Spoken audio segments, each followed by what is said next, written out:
Hello, today we will guide you through how to cancel Gusto account on app. To begin, open Gusto and make sure you are on the home screen. This is the main dashboard where you can access your account settings and company options. Starting from the home page helps ensure you can easily find the cancellation tools without needing to search through multiple menus.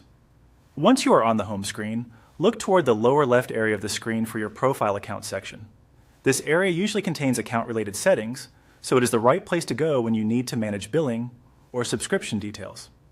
Take a moment to locate it carefully, since the option may appear small depending on your device or screen size. After you find the profile area, click on Account.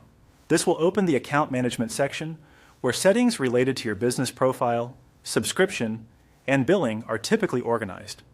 If the page takes a moment to load, just wait until all menu options become visible before moving on. Next, select Plan and Billing. This section is where Gusto keeps subscription and payment-related settings.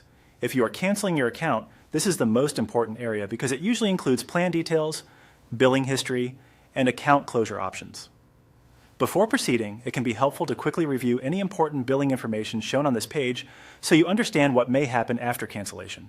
From there, click on Cancel Account. This is the option that begins the account cancellation process. Depending on the app version, the wording may appear exactly as Cancel Account or something very close to it.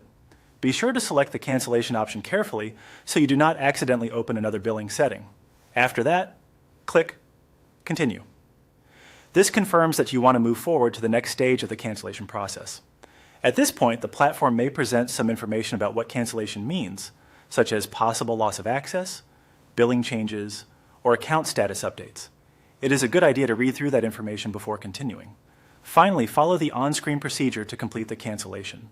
Gusto may ask you to confirm your choice, review account details, or complete a final acknowledgement before the account is officially canceled.